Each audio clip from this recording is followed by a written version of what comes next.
Dear students, today I am going to discuss over the next tense, and the tense is past continuous tense.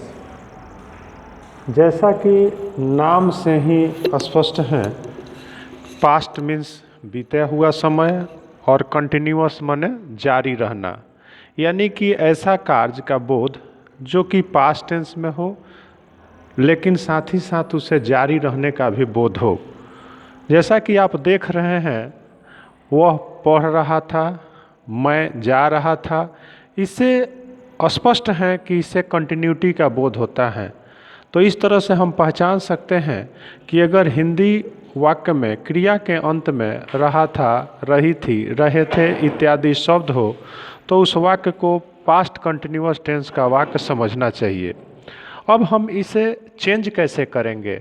सबसे पहले हम subject लिखते हैं, उसके बाद वाज या वेयर लिखते हैं, उसके बाद क्रिया का चौथा रूप लिखते हैं। क्रिया का चौथा रूप का मतलब हुआ क्रिया के पहले रूप के अंत में आईएनजी जोड़ देना, और फिर अंत में ऑब्जेक्ट लिखते हैं। जैसे पहला वाक्य है वह पढ़ रहा था, तो ही वाज रीडिंग। दूसरा वाक्य है मैं जा रहा था, तो उसके लिए हम लिख सकते हैं आई वाज गोइंग। तो इस तरह से हम यदि प्रयोग करते हैं तो पास्ट कंटिन्यूअस टेंस का आसानी से काम कर सकते हैं।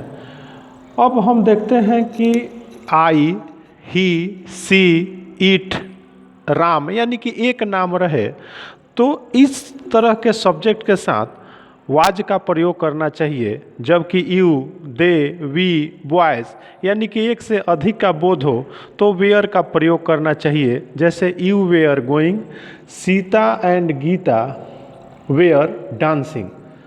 तो इस तरह से यदि हम आसानी से प्रयोग कर सकते हैं कि मैं खा रहा था, वह जा रहा था, हम लोग पढ़ रहे थे, हम लोग विद्यालय जा रहे थे, बच्चे क्रिकेट खेल रहे थे, सोनू किताब पढ़ रहा था।